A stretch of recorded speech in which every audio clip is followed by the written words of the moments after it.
So next is India-France ties. Okay, let me show this.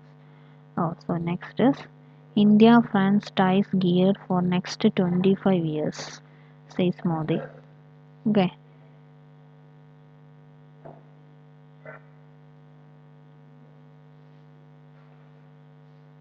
India-France relation is now geared towards the next quarter century, said Prime Minister Narendra Modi, who reached Paris on Thursday afternoon. In an interview that he gave to Les Echos before commencing the journey to Paris, Mr. Modi made a strong pitch for the overhauling of the international political economic architecture and described India as a bridge between the West and the global South. Addressing the Indian diaspora at a community event in the evening at La Seine Musicale, Mr. Modi said India and France are tackling many challenges of the 21st century. Therefore, at this crucial time, the importance of the strategic partnership between our countries has increased even more. He said, terming people to people connect as the strongest foundation of India France partnership. Addressing a packed auditorium, he said Tamil is the world's oldest language and announced that a statue of Tamil poet Saint Thiruvalluvar would be installed in France. Okay,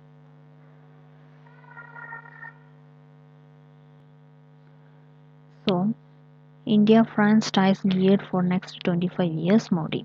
A statue of the great Thiruvalluvar in France is an honor for India, the PM said, adding that what could be a matter of bigger pride than that the world's oldest language is Indian. In this regard, he noted that Wimbledon called Roger Federer Thalaiva. In a special gesture, let me and zoom in this. Okay, 1 second. Okay.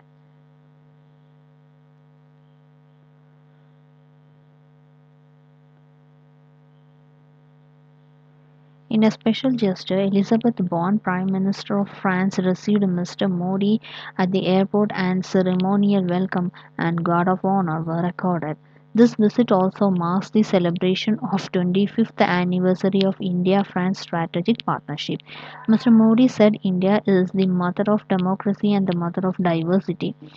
He highlighted the strides being made by India in different domains and invited the diaspora members to explore opportunities in investing in India. Earlier in his remarks before leaving Delhi, PM Modi said, I look forward to meeting President Emmanuel Macron and holding the president is Emmanuel Macron and holding wide-ranging discussions on taking forward this long-standing and time-tested partnership over the next 25 years. The main part of the visit will take place on Friday, when France marks the Bastille Day celebration, Bastille Day celebrations, where Mr. Modi will be the chief guest. Mr. Modi described the visit as particularly special as it will feature his presence in the Bastille Day celebrations in Paris on Friday, where a tri-service Indian contingent will participate in the famous military parade.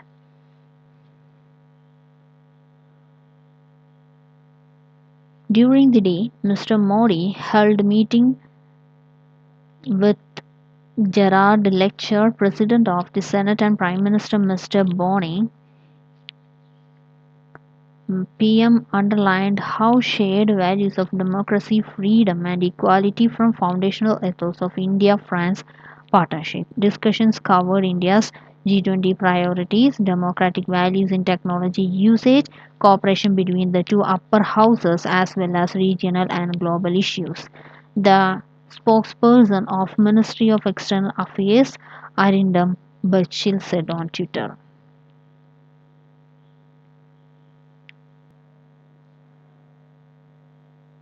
So the next is An unacceptable verdict in the constitutional sense by Kalishuran Raj, lawyer at the Supreme Court. So let's see. A judgment by the Allahabad High Court recently declining the prayer by an interfaith couple in a live-in relationship for protection from police harassment has caught national attention. The judgment in Kiran Rawat versus State of UP negates the very idea of constitutional morality in personal relations, which the Supreme Court of India has repeatedly affirmed. The High Court, in its judgment, implied that the live-in relationship is a social problem. The case of the petitioners, Muslim man and a Hindu woman, was short and simple. They are around 30 years of age, living together, and their relation is based on mutual love and affection. They alleged that the local police have been torturing them while living in a rented house and sought protection from police harassment, allegedly done on the basis of a complaint made by a family member. The judgment by the High Court is unacceptable in the constitutional sense. First, the court is ostensibly carried away by the notions of conventional social morality rather than the constitutional principles. Conventional social morality rather than the constitutional principles on individual autonomy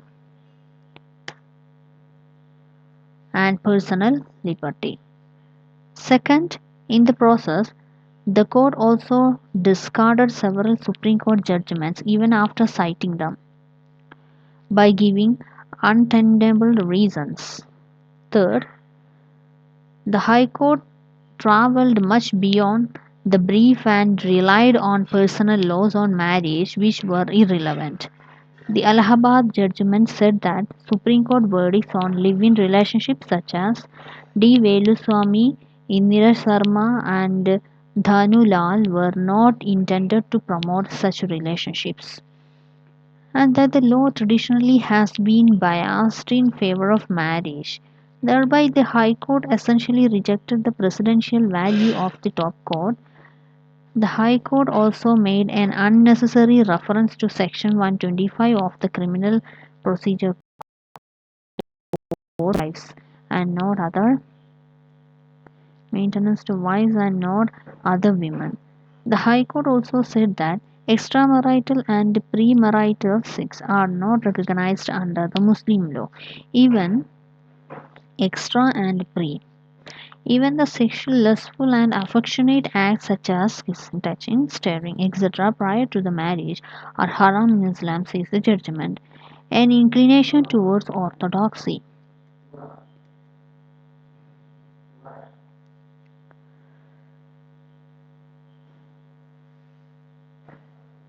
Though there were many deficits in the petition, the High Court could not have assumed that marriage is a condition precedent for constitutional protection and the exercise of fundamental rights. In effect, it acted as a theological court, as if the very idea of individual liberty and autonomy are alien to the writ jurisdiction. The verdict shows a clear inclination towards social orthodoxy and religious revivalism. In the guise of constitutional adjudication, the court only tried to reiterate the traditional beliefs on marriage and morals. The Supreme Court verdicts on fundamental rights are not mere adjudication on the inter-party disputes as fallaciously conceived by the High Court. The law laid down by the Supreme Court is binding on all the courts in the country, as in Article 141 of the Constitution. In the process of constitutional adjudication, the top court is not encouraging or discouraging any social practice of or human conduct. For example, in Joseph Shine versus Union of India case, the court decriminalized adultery as defined under Section 497 of the Indian Penal Code. Joseph Shine versus Union of India. Adultery as decriminalized adultery. as defined under Section 497 of the IPC. This was done since the state's police power cannot be used for punishing individual moral aberrations. In the words of Deborah L. Rode, fidelity is a value, but not one that the state should police. Okay, infidelity. Adultery, indefinitely infidelity and the law. In Navajit Singh Johar, while substantially striking down Section 377 of IPC dealing with same sex relations, Navajit Singh Johar relations, the Supreme Court made a constitutional adjudication rather than mere moral judgment.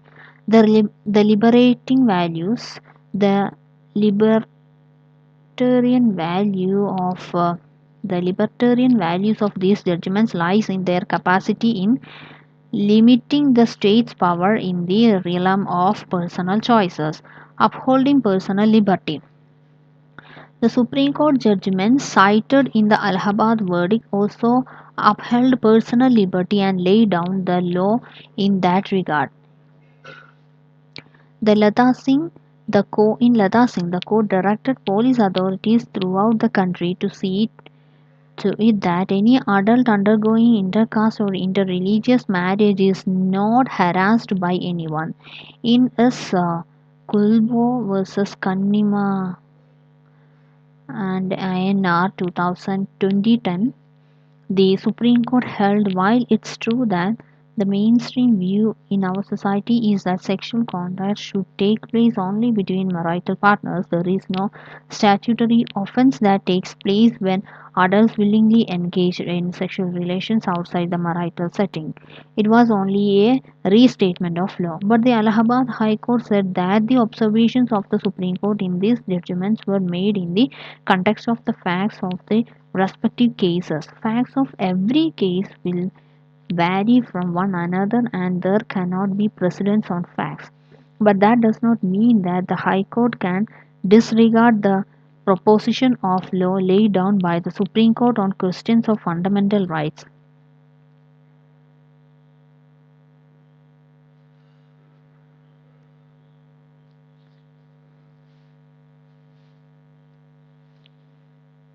The petitioners in the Allahabad case only asserted their right not to be tortured by the police and did not pray for a moral evaluation of their decision to live together. They relied on the law laid down by the top court. The High Court ought to have sought further particulars if required and endorsed the couple's fundamental right without conducting an unwanted and irrelevant survey of the personal laws on marriage. The judgment is a classic case of judicial indiscipline which the Supreme Court will hopefully set right as early as possible, to imply that the moral lessons of personal laws will supersede the constitutional tenets is a serious educatory mission.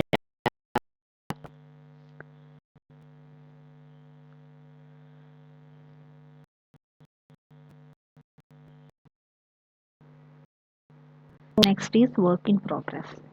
The 50th GST Council meet lifts the fog on many areas. Execution holds the key. Meeting after nearly 5 months, the GST Council on Tuesday unraveled some knotty issues that were hanging fire for a long time, such as the constitution of appellate tribunals and the tax regime, the tax treatment for booming online gaming industry. With the appointment norms for tribunal members cleared, the center has given an assurance that the first set of tribunals should become operational in 4 to 6 months. While states have proposed 50 tribunal benches, this will be this will come up in a phased manner, beginning with state capitals and cities with high courts benches. Industry may hope for quicker redress of uh, mounting GST litigations. clogging up courts. On the other hand, businesses have reacted with much consternation to the Council's decision to finalize a 28% DST levy on the face value of all bets placed in online games, casinos, or horse racing. Online games, casinos, horse racing,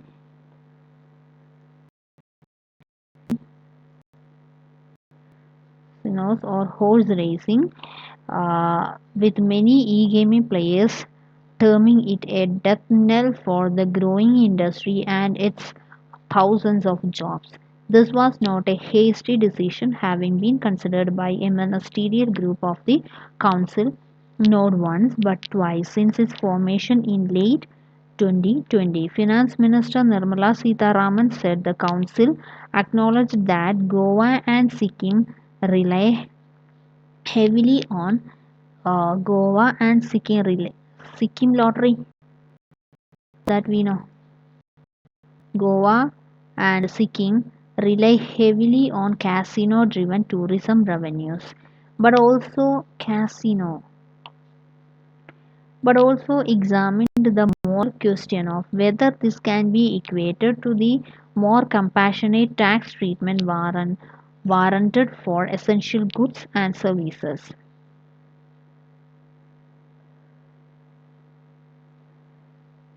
Okay.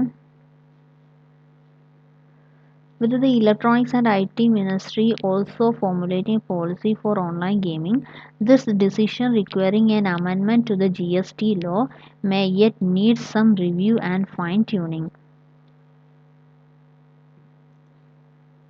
The Council also granted tax exemptions, reduced or clarified some rates, and regularized past incongruencies in tax payments on some items owing to confusion about their classification. So, food and beverages in cinema halls will now attract a lower 5% GST.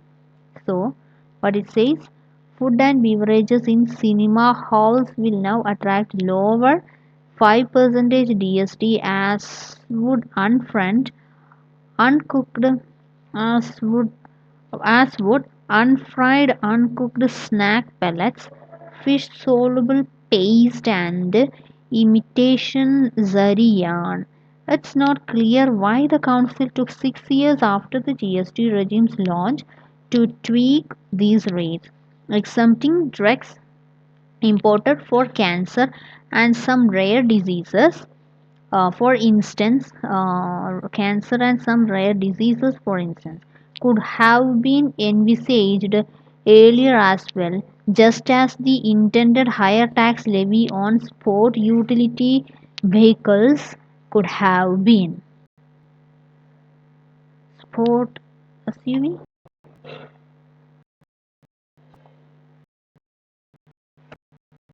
Sport, sport utility vehicles. Okay, could have been. Dissuading the use of larger personal vehicles is an obvious necessity for a country where traffic congestion is intense and widespread. The impact of some decisions on individual sectors will depend on the fine print, but the Council, which may meet less frequently in the upcoming fall season, has taken its eye off the promised overhaul of GST rates. No successor was named to steer the ministerial group on rate restructuring, previously helmed by erstwhile Karnataka Chief Minister B.S. Bommai.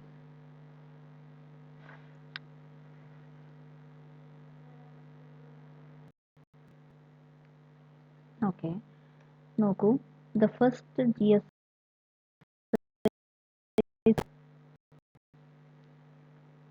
in June 1958, V.K. Raina, a top Indian geologist, led the first Geological Survey of India expedition 1958 V.K. Raina. led the first geological survey of India expedition to the Siachen Glacier. This event is of historical and geostrategic significance as it puts to rest all myths to the effect that Pakistan was in control of the glacier since the beginning. So, he led the first geological survey of India expedition to the Siachen Glacier. This event is of historical and geostrategic significance. Okay, then we can go to the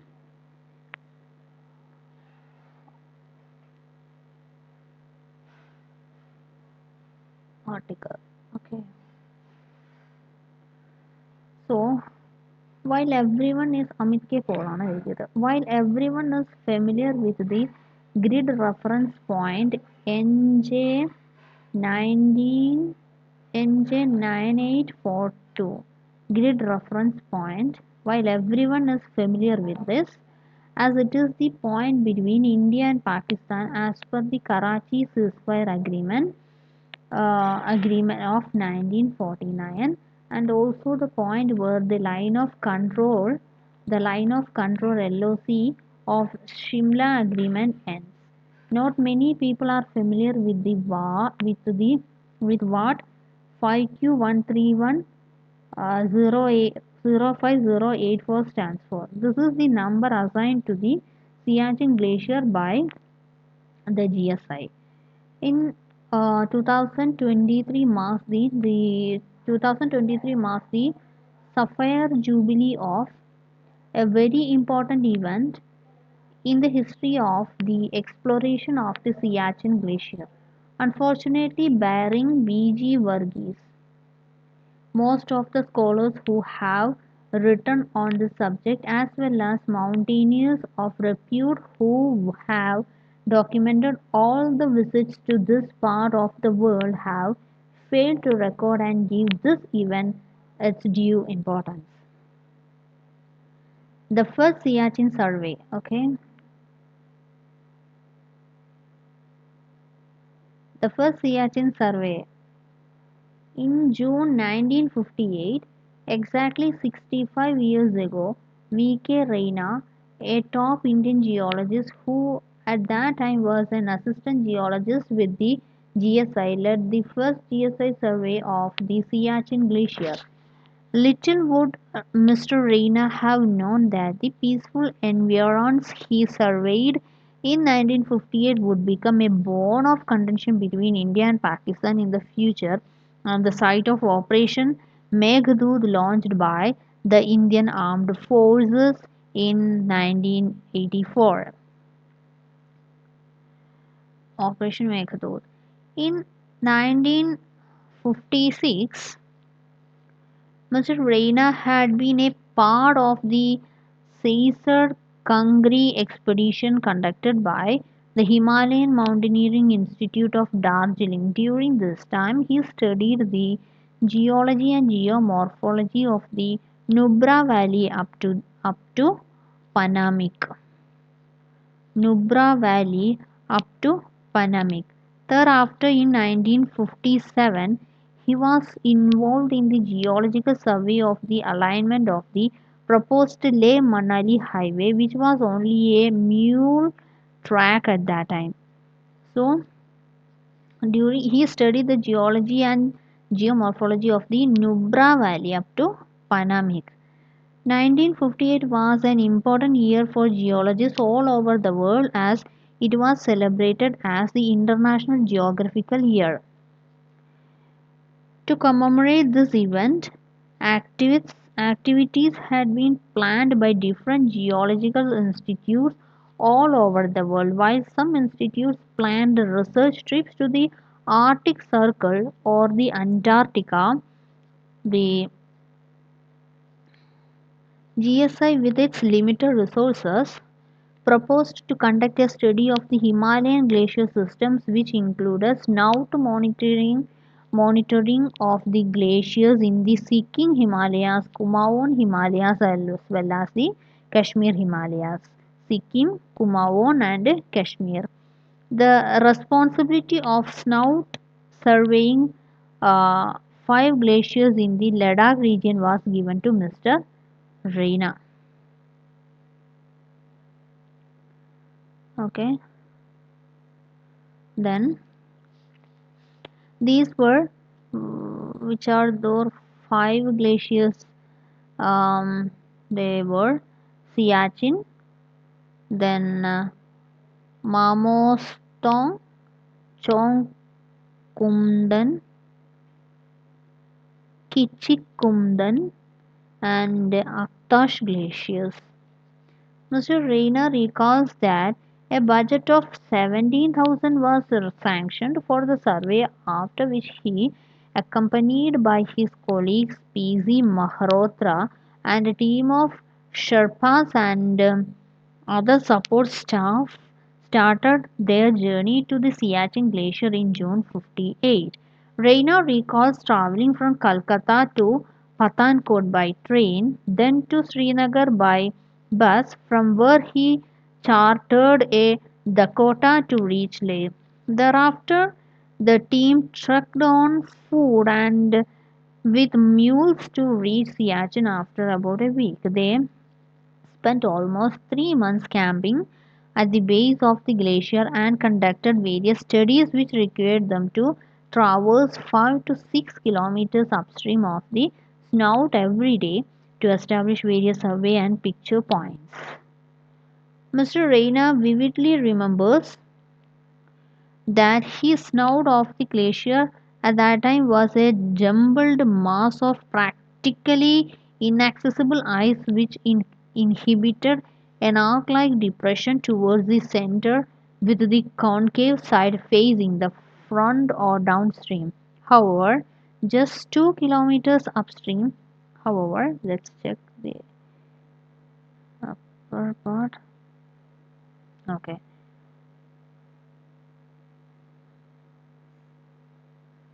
What they saying? However, just 2 kilometers upstream, the glacier showed a spectacular change in its appearance, showing a clear white stream flowing into the mountains as far as the eye could see. According to Mr. Reina, in August 58, the Siachen Glacier exhibited two ice caves, which were about 100 meters apart, while the southern cave was visible from the level plateau downstream of the snout. The northern one could only be seen after going high up the eastern wall upstream of the snout. The Nubra River could be seen flowing out from the northern ice cave before it disappeared under the glacier ice and emerged out of the southern ice cave.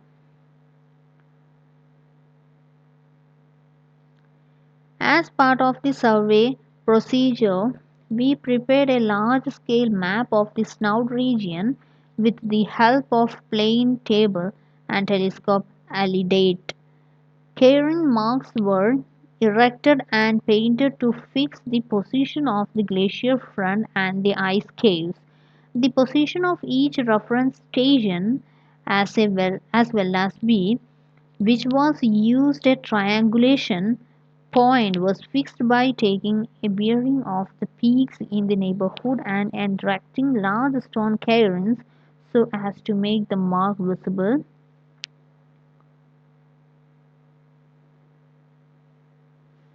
from a distance. 5 photographic stations were established and pictures of the glacier and the other features were taken from different angles for comparison and correlation in the future. The stations were also marked by red paint and stone cairns were erected over them, explains Mr. Reina. Pakistan's nonchalance. During these 3 months, no mountaineering expedition or visitor crossed Mr. Reina and his team. We saw snow leopards and ibexes, but no humans other than those who were part of my team, recalls Reina. Considering the fact that post 1947, this was the first official Indian survey of the Siachen Glacier by the GSI, and that too as part of its International Geophysical year commitments. It was a very well publicized event, especially within academic and international scientific communities. If during this period Pakistan did entertain any idea of this region falling on its side of the ceasefire line, then it would surely have lodged a protest against it. However, there were no such protests, and there is no contemporaneous document to this effect from Pakistan. There could be two possible reasons for Pakistan's general lack of interest in the continued Indian presence on the glacier at that time. Firstly, both India and Pakistan were abiding by the terms of the Karachi ceasefire agreement of 1949, under which they had clearly delimited the entire ceasefire line right up to the glaciers and agreed to mutually demarcate it. Even though the even though